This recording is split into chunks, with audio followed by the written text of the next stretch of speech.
Percayalah hadirin, orang yang cukup penilaian Allah, beda hidupnya. Ringan. Nggak perlu pengen kelihatan kaya. Pertama, nggak ada kekayaannya. Ya. Yang kedua, kurang pantas juga. Ya. Orang tetap curiga. Kita punya yang tas baru tetap dianggap KW. Udahlah, udah mending yang KW saja ya. 3. Kalau kita yakin Allah Maha mendengar, Maha melihat, Maha menyaksikan, kita jadi lebih sibuk doa dan khusyuk dalam ibadah. Karena tahu Allah Maha mendengar, Maha dekat, tinggal minta. Kenapa jarang doa? Karena kurang yakin kepada Allah. Padahal doa itu yang bisa menjadi jalan berubahnya takdir. Pak, daripada Bapak banyak nasihat ke anak, lebih bagus banyak doa. Kenapa? Bukan tidak boleh memberi nasihat. Karena nasihat kita jangankan untuk anak, untuk diri sendiri aja enggak mempan. Benar? Boleh jawab, boleh tidak, saya sih tidak maksa. Suka jengkel kalau maksa terus. Ingat anak doa, lihat anak doa, apapun doa. Wa idza sa'alaka ibadi anni fa inni qarib. Apabila hamba-hambaku bertanya kepadamu wahai Muhammad tentang aku, katakan aku adalah dekat. Ujibu da'watad da'i idza da'an. Aku mengabulkan doa orang-orang yang berdoa apabila berdoa padaku. Tuh, kita mah lebih banyak mikir dan ngomong daripada doa. Allah Maha dekat, tidak ada perantara, tinggal bicara saja. Dan aslinya Allah sudah tahu sebelum bicara juga. Allah sudah tahu apa yang mau kita minta sebelum mulut kita berucap. Tapi bagi kita doa adalah ibadah. Ad-du'a huwal ibadah. Orang-orang yang yakin Allah Maha dekat, Maha melihat, Maha menyaksikan, tidak akan kesepian.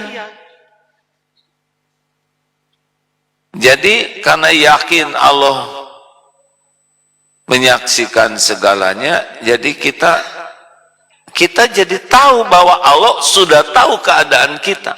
Kapan cicilan jatuh tempo, kapan yang belum punya jodoh misalkan ya, Allah sudah tahu.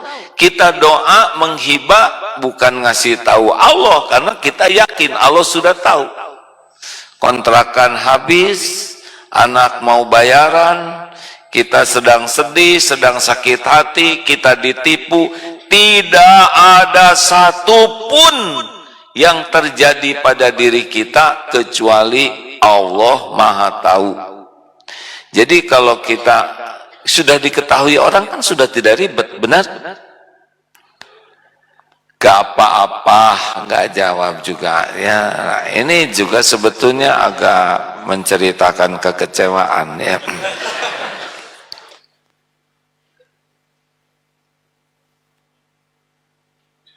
Allah sudah tahu belum masalah kita?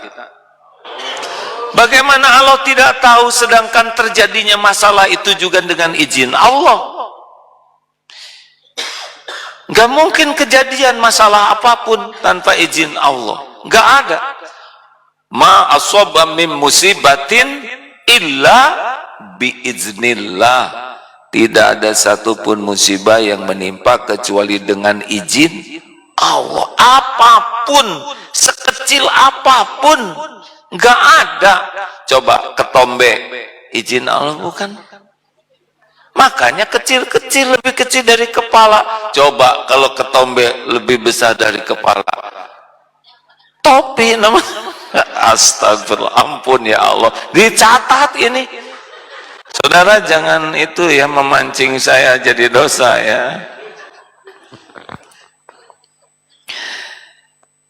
Allah Maha gaib, mengetahui apapun. Ya'lamu ma baina aidihim wa ma khalfahum. Allah tahu di depan, di belakang, apa yang akan terjadi, apa yang sudah terjadi, apa yang sedang terjadi. Tenang hadirin, kalau keyakinan ini mantap, nggak takut menghadapi dunia masa depan. Apapun yang akan terjadi, cukup satu ayat membuat hati terhibur.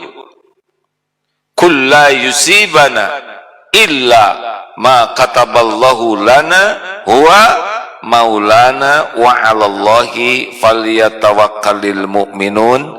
Katakanlah sekali-kali tidak akan menimpa kepada kami kecuali apa yang telah ditetapkan Allah untuk kami. Apapun besok lusa yang akan datang nanti enggak akan terjadi kecuali dengan izin Allah. Tidak akan datang satu nikmat sekecil apapun kecuali Allah yang memberi. Tidak bisa menimpa kepada kita musibah sehalus apapun illa biiznillah, kecuali dengan izin Allah. Tenang, ada Allah penguasa kejadian. Nah, itulah di antara ciri orang yang takwa. Rezeki udah nggak ribet sama sekali. Rezeki sepenuhnya milik Allah.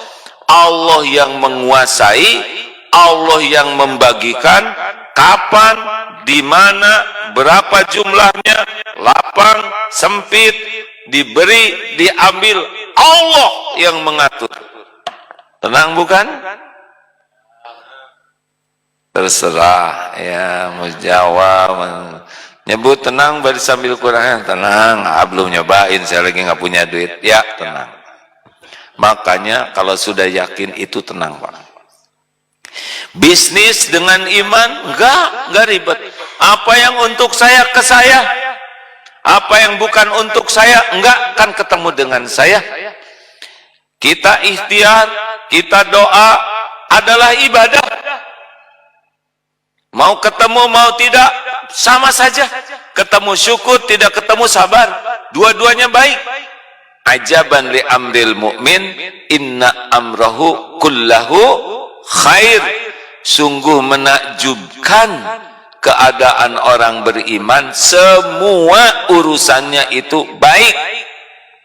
Jadi bagi kita sejujurnya sama saja ya, dipuji, dicaci, ada, tiada, sehat, sakit, apapun yang Allah perbuat untuk kita, kalau disikapi dengan tepat jadi kebaikan.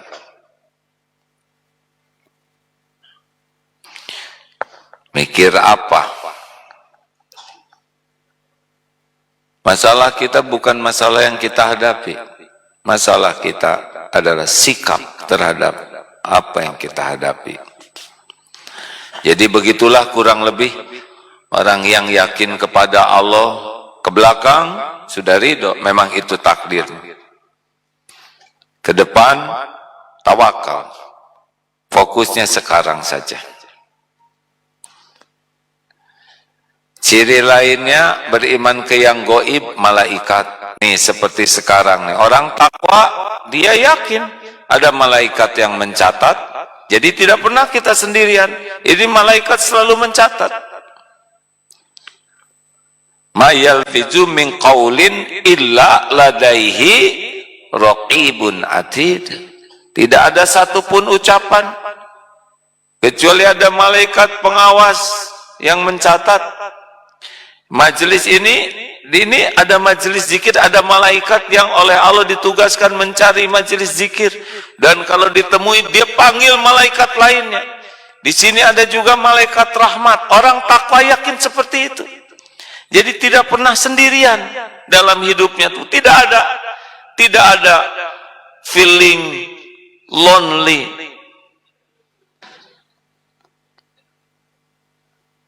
Yang belum punya jodoh tetap tidak kesepian, karena selalu yakin ada Allah penguasa langit bumi yang menatapnya, yang menemaninya, juga ada para malaikat. Ini ada malaikat yang memohonkan ampunan. Ini ada nih di sini. Itu takwa. Ada lagi di ruangan ini selain kita ada siapa lagi? Saya dengar di lantai 3 ada jin, ya. Langsung lihat kiri kanan. Dah, tidak akan saya ceritakan. Ada seseorang yang ketika sholat, di sampingnya itu kok ada yang sholatnya cepat. Tapi ketika dilihat, tidak ada. Tenang. Hah? Katanya nggak diceritakan. Orangnya yang nggak diceritakan siapa orangnya. Nah, tadi waktu subuh saya juga lihat di sini, saya pas sholatnya di samping tiang ini. Nah, beliau itu yang cerita lihatnya dari dinding. Ini benar, ya, fakta. Lihatnya tuh di dinding, jadi memantul, tapi ketika dilihat tidak ada orangnya. Qadarullah tadi tahajud di sini, saya juga di samping yang ini. Di samping itu ada yang tinggi sekitar 190-an mungkin. Pas saya lihat kakinya napak, tidak napak hadirin, ya, karena bukan jin, ya. Saya harus hati-hati, tidak boleh ada bohong sama sekali hadirin, karena surga, di rumah di tengah surga bagi yang meninggalkan dusta walaupun sedang bergurau. Kalau gurau pakai bohong, gak punya rumah di surga nanti. Tapi gak ada masalah. Bagaimana kalau di masjid ini ada jin? Jin Islam tidak ada masalah. Mereka saudara kita, seakidah, dan kita harus percaya ada jin. Tapi tidak harus kenalan. Dan saya juga tidak minat, ya. Sudah, jin-jin. Kita urusan kita banyaklah. Ada juga setan, minal jinnati wan nas. Apalagi yang gaib, ruh. Ada nih sesuatu pada diri kita, ruh, yang kalau dicabut berakhir. Alam barzah itu gaib, tidak tercerap oleh indera kita. Termasuk kitab-kitab sebelumnya ada, tapi kita tidak bisa lihat yang asli sekarang. Takdir, qada dan qadar, itu pun harus kita yakini bahwa sudah tertulis di Lauh Mahfuz. Sudah, yakin saja. Kita tidak usah meribetkan takdir, karena itu urusan Allah. Urusan kita mematuhi perintah Allah dan yakin Allah yang mengatur takdir. Dah, kalau terjadi keburukan itu karena kesalahan kita, kalau terjadi yang baik itu karunia Allah. Begitu. Termasuk kita harus yakin dengan adanya hari akhir, yaumal hisab, dengan berbagai kejadian nanti, dan sorga dan neraka. Itu gaib bagi kita. Itu diantaranya. Jadi orang takwa itu orang yang, alhamdulillah, senang sekali lihatnya. Ada saudara kita yang sudah berjuang, ya. Nanti suatu saat saya sampaikan, luar biasa perjuangan, Allah menolong dengan menitipkan ginjal baru, Masya Allah. Lanjut. Alladzina yu'minuna bil ghaib wa yuqimuna shalah. Nah, ciri orang takwa sesudah yakin adalah mendirikan sholat. Apa bedanya melaksanakan sholat dengan mendirikan sholat? Minimal ada 6 ciri orang yang serius mendirikan sholat, dan 6 ciri orang yang fawailul lil musallin alladzina hum an sholatihim sahun. Nih, dari yang fawailul dulu. Pertama, orang yang tidak mendirikan sholat dengan baik atau dia celaka, lalai dalam sholatnya, berat. Orang yang mendirikan sholat happy, excited, you know, astagfirullah. Maksud saya kalau udah dengar sholat itu gembira. Seperti kita akan bertemu dengan orang yang sangat kita sukai, pasti gembira. Nah, sholat itu adalah event, kegiatan yang spesial dengan Allah. Nah, orang yang lalai berat. Dia sering, baru juga duhur, udah asar lagi. Cepet banget. Begitulah, beban. Dua, ciri orang yang buruk sholatnya ria. Dia mau sholat kalau orang lain tahu. Dia suka sekali sholatnya itu diketahui orang. Nah, orang-orang yang sholatnya didirikan dengan baik, udah tidak pusing itu. Orang tahu tidak tahu, karena dia sudah fokus. Allah tahu. Bahkan untuk yang sunnah itu lebih puas kalau disembunyikan. Amalan fardu sunnahnya orang lain tahu boleh. Mau kemana? Mau sholat jamaah di masjid, bagus. Kasih tahu dengan niat dakwah dan memotivasi. Tapi tahajud, sholat rahasia, sholat sunnah, sudahlah. Silakan Pak, maju saja. Yang belakangnya itu suka agak emosi kalau kehalangan. Ya. Lanjut. 3, orang yang tidak serius mendirikan sholat, cirinya suka melambat-lambatkan. Ada saja alasan supaya sholatnya itu ditunda, karena tidak prioritas. Sedangkan orang yang wa aqimis sholat, yang mendirikan sholat itu antusias.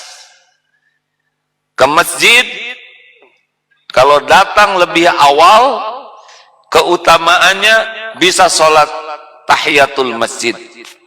Kemudian mendengar azan dan menjawab, itu keutamaan. Lalu menjawab, berdoa sesudah azan, itu mustajab. Kalau ke masjid duluan. Lalu bisa sholat qobla rawatib. Bisa ada rawatibnya ataupun tidak, dia bisa melakukan sholat. Lalu bisa doa antara azan dan qomat saat mustajab. Itu kalau datang ke masjid lebih awal. Bisa milih saf terbaik. Saf terbaik 3 kali didoakan Rasulullah, dimintakan rahmat. Bisa ikut takbiratul ihram. Ini keutamaan terkumpul. Tapi bagi orang yang tidak suka, ya, berat dengan sholat, dia baru melaksanakan bukan mendirikan, itu cirinya suka menunda dengan berbagai alasan. Padahal ranking pertama amalan yang disukai Allah, as-sholatu ala waktiha, sholat tepat pada waktunya. Baru birrul walidain, baru al-jihadu fi sabilillah. 4, ciri orang yang mendirikan sholat dan yang lalai adalah, kalau orang yang lalai dalam sholat, cirinya gesit sholatnya tuh, tangkas dan tuntas dengan seksama secepat-cepatnya. Dia tidak tumanina. Nah, ciri orang yang mendirikan sholat tumanina. Jadi sangat menikmati Allahu Akbar. Takbir itu, kata Imam Ibnu Qayyim, semoga Allah merahmati beliau, kuncinya sholat khusyuk. Allah Maha Besar. Jagad semesta alam yang dahsyat ini ada dalam genggaman Allah. Kalau sudah nyebut Allah Maha Besar, apalagi? Perkara bisnis kecil, musuh kecil, Nggak ada yang besar. Makanya kalau takbirnya sukses, kan diulang-ulang tuh. Sesudah takbir Fatihah, bacaan sunnah, Allahu Akbar. Ingatkan lagi Allah Maha Besar, ruku. Allahu Akbar, sujud. Bisa hilang yang lain-lain. Maka cobalah dalami takbir dan nikmati takbir dengan baik. Silakan Akang. Ya, majuan sedikit yang belakangnya agar tetap bahagia. Saya memilih kata terbaik yang tidak membuat orang kepepet gitu. Sudah waktu sholat belum? Tinggal jawab saja belum. Gitu. Di rumah belum, masuk ke mana itu? Ya, dicatat.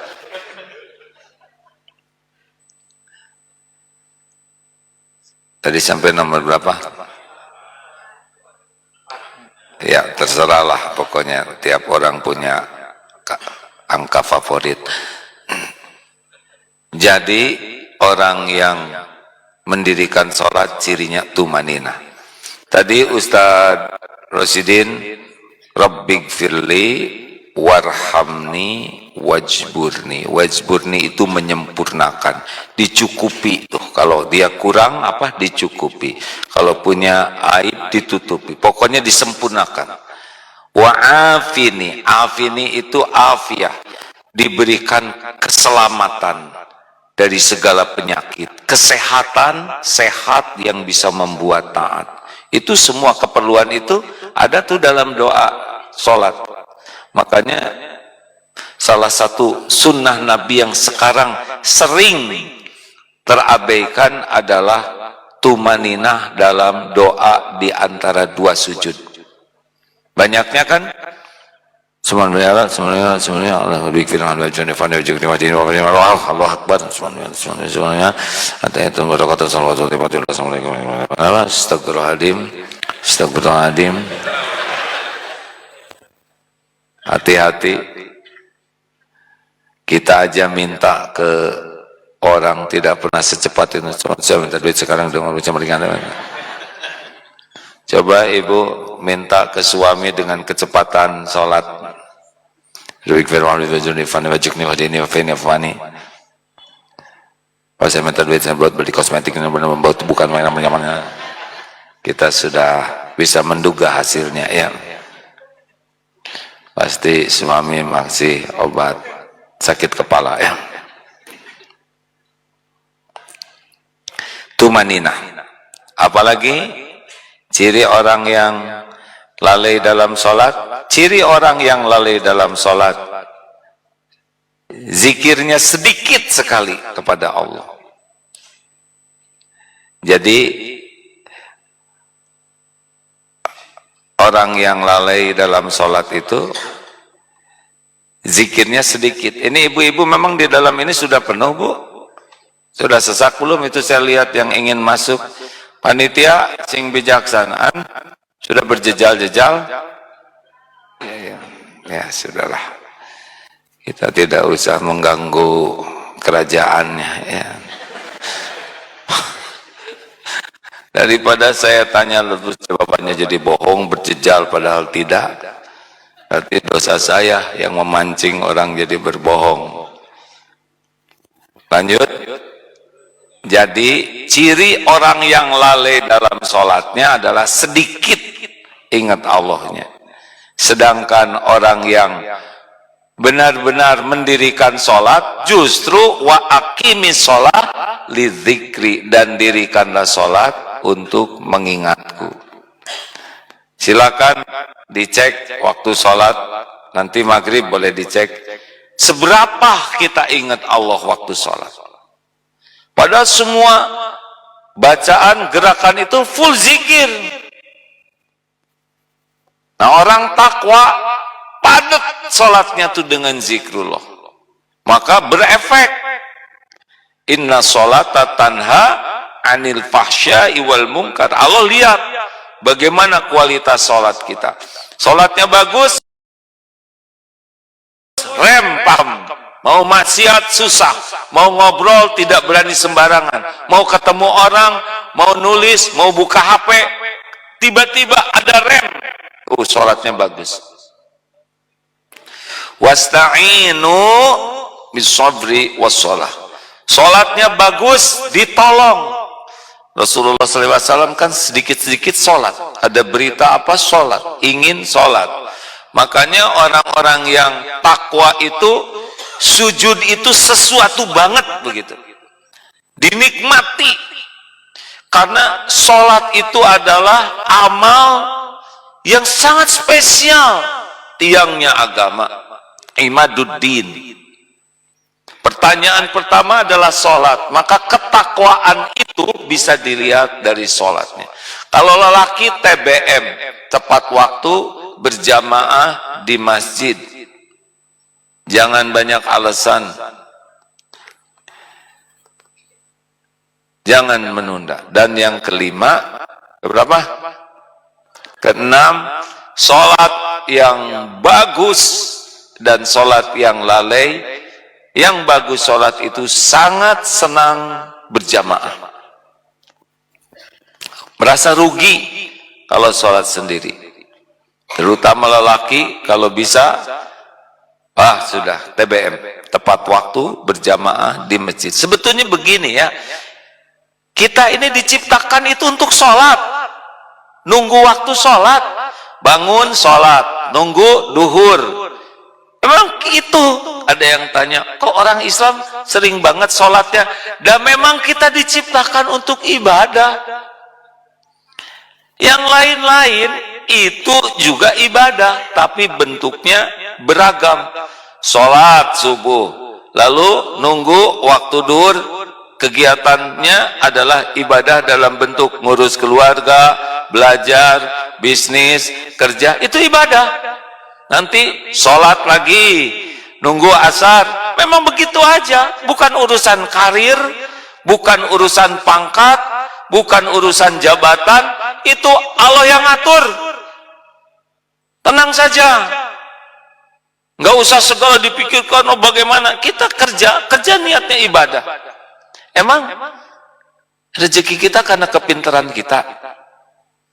Tuh kan tidak jawab, udah nggak apa-apa.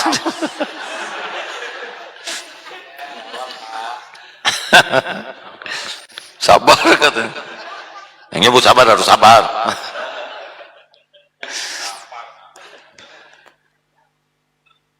Setiap perkataan dicatatin. Tadi ceramahnya jangan ngomongin lapar. Jadi ini serius Pak, misal nih ngurus keluarga, itu ibadah Pak. Apakah dengan diurus bisa langsung soleh itu anak? Kurang bagaimana solehnya Nabi Yakub? Bapaknya Nabi Yusuf siapa? Nabi Yakub. Nabi itu ujiannya anaknya. Nakal banget hadirin, ya kan? Kompak lagi. Saya sampai, ya Allah, ini kompak dalam kenakalan. Si bungsu lagi yang dimasukin ke lubang, ya kan? Rasanya kita, bukan kita ya, ya kita lah, senakal-nakalnya zaman dulu, nggak ada kita ngeceplungin adik ke lubang, ya kan? Tega pisan, ya kan? Dan ngurus anak itu ibadah hadirin. Yang menyolehkan itu Allah, bukan kita. Maka tidak usah heran, ada di kampung pendidikannya SR, tidak ada pendidikan tinggi, kok anak bisa baik? Ini anaknya S2, S3, ngurus anak enggak mempan. Ayo, karena yang menyolehkan itu Allah Subhanahu wa Ta'ala. Bu, ibu bisa menyolehkan suami tidak? Bagus sekali kesadaran inti. Jadi ibu berbuat baik ke suami sebagai apa?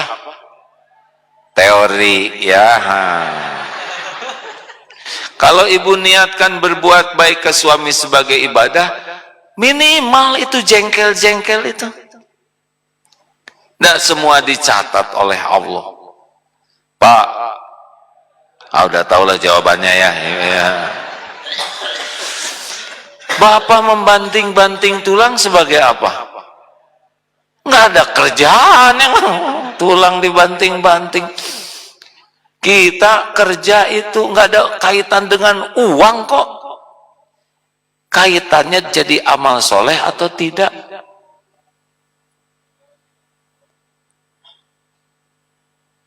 Panitia, pelan-pelan bicaranya. Tiap ada yang masuk kita lihat ke sana terus ya.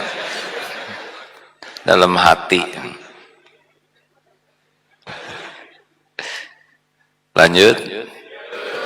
Ini penting nih hadirin. Nah, jadi ciri orang takwa itu sholatnya itu sangat ringan dan menyenangkan. Sholatnya itu bersih dari riya, betul-betul penuh keikhlasan. Sholatnya itu sangat didahulukan, sholat tepat waktu, tidak suka ditunda-tunda. Ciri orang takwa, sholatnya itu sangat banyak mengingat Allahnya, ya. Tumanina, enjoy sekali dalam sholat itu, dan senang berjamaah, terutama lelaki di masjid. Masya Allah. Wa mimma razaqnahum yunfikun, dan sebagian dari rezeki yang Allah karuniakan kepadanya dia berinfak. Jadi tidak bisa masuk ahli takwa orang yang pelit, koret, kedekut, buntut kasir, cap jahe, meregehese. Ini tidak. Karena orang yang takwa itu alladzina yunfikuna fis sarra'i wad-dharra, senang berinfak dalam lapang dan sempit. Jadi makin takwa seseorang, makin yakin semua harta yang ada itu milik Allah.